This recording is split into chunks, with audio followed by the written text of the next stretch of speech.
My name is JT, and my favorite poem that I'm going to be reading is Casey at the Bat by Ernest Lawrence Thayer.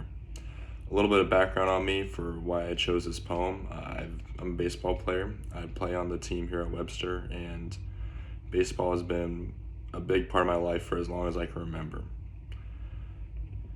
The outlook wasn't brilliant for the Mudville Nine that day. The score stood 4-2 with but one inning more to play. And then when Cooney died at first, and Burroughs did the same, a sickly silence fell upon the patrons of the game. A straggling few got up to go in deep despair. The rest clung to the hope which springs eternal in the human breast. They thought if only Casey could but get a whack at that, we'd put up even money now with Casey at the bat. But Flynn preceded Casey, as did also Jimmy Blake, and the former was a Lulu, and the latter was a cake.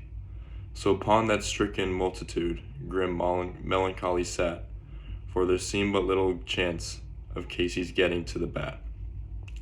But Flynn let drive a single, to the wonderment of all, and Blake, that much despised, tore the cover off the ball. And when the dust had lifted, and men saw what had occurred, there was Jimmy safe at second, and Flynn a hugging third. Then from 5,000 throats and more there rose a lusty yell. It rumbled through the valley, it rattled in the dell. It knocked upon the mountains and recoiled upon the flat, for Casey, mighty Casey, was advancing to the bat. There was ease in Casey's manner as he stepped into his place. There was pride in Casey's bearing and a smile on Casey's face. And when responding to the cheers, he lightly doffed his hat. No stranger in the crowd could doubt 'twas Casey at the bat. 10,000 eyes were on him as he rubbed his hands with dirt. 5,000 tongues applauded when he wiped them on his shirt. Then while the writhing pitcher ground the ball into his hip, defiance gleamed in Casey's eye, a sneer curved Casey's lips. And now the leather-covered sphere came hurtling through the air, and Casey stood a-watching it in haughty grandeur there. Close by the sturdy batsman the ball unheeded sped. That ain't my style, said Casey. Strike one, the umpire said. From the benches black with people there went up a muffled roar, like the beating of the storm waves on a stern and distant shore. Kill him, kill the umpire, shouted someone on the stand, and it's likely they'd have killed him had not Casey raised his hand. With a smile of Christian charity, great Casey's visage shone. He stilled the rising tumult. He bade the game go on. He signaled to the pitcher, and once more the spheroid flew.